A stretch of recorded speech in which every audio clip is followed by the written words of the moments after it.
Two quotes just kind of hit you right between the eyes, like nothing subtle, just like the kind of quotes that you just can't ignore. One is that Miller Moss called this defense compared to last year's defense, quote, night and day. Night and day. So like he sees a 180-degree change in what this defense looks like, how well it's coached, and of course he's going up against this defense, in practice. So when the leader, the captain of the offense, is saying, "Wow, totally different reality," that's certainly encouraging. So that was one quote. The other quote was from Kamari Ramsey. And let's remember, he's not just a good player for USC, but he's a UCLA import. And therefore, he already has 1 year under D'Anton Lynn's system. So he doesn't need to be coached the fundamentals of it. He already knows what D'Anton Lynn expects of him. He already knows how the mechanics and the intricacies of a D'Anton Lynn defense work. So he said, when asked by Big Ten Network, what defines a D'Anton Lynn defense? The answer was immediate. Quote, "We're not soft." Oh, like that is exactly, if you're a USC fan, that is exactly what you want to hear. First and foremost, we're going to bring it. We're going to stick you. You're going to feel our presence. So Miller Moss saying this defense is night and day from last year. Kamari Ramsey saying we're not soft. Like those were two big headliners from Big Ten Media Days last week. Well, and piggybacking on that, Kamari Ramsey, when he was talking about, and he explained also just the philosophy of D'Anton Lynn and why they were so successful last year, why he thinks they'll be successful this year. And he began to talk about how the idea is to basically enforce your will, meaning make them play your game, by attacking. And that's what they do. They try to dictate the game from the defensive side of the ball. That's really the big point that he brought across. And so you think about this, then extrapolate that. Where is USC's perceived weakness? Because I'm seeing the size of some of these guys that were defensive ends. If you look at a guy like Anthony Lucas now, who's still not 300 pounds, but sure as heck looks pretty damn big to me. And you talk about the perceived weaknesses on that defensive interior. Well, the thing is if you know that you have a weakness on the defensive interior, you're going to need to scheme, to try to keep teams from being able to attack that weakness. And that's really the difference is he's going to, make an attempt to take away that perceived weakness and make you account for something else. And it'll be interesting to watch. I mean, these are the words of players. And I want to, again, we could talk about it here. It's just getting so close. I'm excited. This has literally been, I've told a couple people, the longest off season I think I've ever had to endure in my life, because coming off of that, towards the fans, the roller coaster ride we've been on the past couple, from just a lot of people just giving up on football together in the late hours of the Helton era, then all of a sudden, wait, who? And then everyone jumps all the way up to, great, here we go. And then having an 11-win season, Heisman Trophy, we're back. And then watching the struggles they had on the lines and guys not knowing where to line up and the mess that was last year.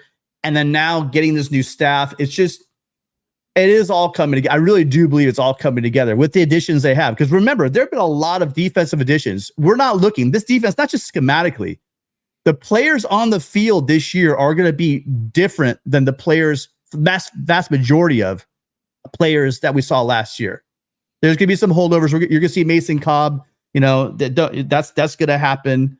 But the vast majority of the faces you guys are going to see are going to be, new faces on the defense. There's going to be some sprinkling. I'm not saying everybody, but just be ready for a huge difference because, I wish we could skip a couple. I would skip the last couple of weeks of my summer, which I'm holding on to and loving, just to get closer to football because I literally can't wait. It's becoming painful at this point. Tim, when you were depicting the rise of USC under Lincoln Riley and how the roller coaster has gone, I thought, where was that pinnacle, that exact moment? Well, of course, it was when Caleb Williams got hurt against Utah in the Pac-12 championship game. 11-1. 2-touchdown lead. That was the pinnacle under Lincoln Riley because they were that close to playing in the college football playoff. Now, 2 touchdowns, about to be three when he got hurt. They settled for a field goal. But yeah, go ahead. In retrospect, I don't know how that would have affected the program or the perception of that first season had they gone to play Georgia and either acquitted themselves rather well or maybe not acquitted themselves rather well. I thought we talked about it. They would not have been the 4 seed. They would have been the 3 seed. Oh, because the 4 seed would have been TCU. Yeah. So I would say they would have played Michigan. Okay. I will think about that because that was the apex. Because what happened after that? Then they go to that Cotton Bowl, and it's looking pretty good. You know, it's nothing great. And then the debacle that happens at the end of the game. They did lose a lot of that shine with that. You know, losing the second. Look at the narratives. They can't. Oh, but they can't beat Utah. Everyone forgot about that first weird game in Salt Lake where it would. You know, you started hearing. I remember hearing. They couldn't beat Utah. Utah was kicking their ass. Did anyone see Utah kicking SC's ass in either one of those games? I didn't see them kicking their ass in either game. So, but that's the narrative that, you know, again, we're full of this college football is full of narratives. And then you go in and you lose the game to Tulane in very lackluster and really embarrassing fashion, just by the defense folding at the end, giving that drive up, and then the fumble out of bounds, etc., and then them coming down and scoring a touchdown. So what becomes the narrative? Zero defense, right? And going into the offseason, when you're trying to pick up players and you're fighting against those narratives, right or wrong, I don't know how much that plays into it. There probably could have been a little bit more juice they could have had, saying they're coming off of a playoff appearance at the very least. And what was the difference? It wasn't coaching. It wasn't. We can't blame Grinch on that. It was a hamstring. So things happen for a reason, though. I mean, who knows? They win that. Maybe we don't have Danton Lynn this year for our offense or our defense. I mean, things happen, you know? You can't blame coaching, Tim. You can't blame coaching for a hamstring, Matt. That's what I said. Not for that. But like the idea that, it was the injury that took down the season, not a defense that wasn't able to back the team up when things got a little bit dicey. If we rewind all the way back and he picks a different defensive coordinator to come to USC with, then we have a whole different conversation. But that was year one, remember? That was year one. They're coming off 11 wins. They're rolling into a game. They're rolling Utah. My brother and I were sitting there in a booth, and I'm sitting there eating all my cheese, and they're watching the game going, wow, we're really playing well. Then all of a sudden, hey, why are the quarterbacks warming up on the sidelines? What's going on? Wait, what's going on with Caleb?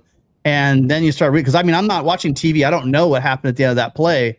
And then all of a sudden the news trickles out that Caleb's hurt. And then you start seeing it. You see Caleb just taking sack after sack, not rolling, not being mobile. And that was pretty good. That's not coaching. That's an injury. I mean, that's the way the cookie crumbles. And they split the next 14 games. So USC was a 7-7 football team for the next 14 games leading into the Holiday Bowl.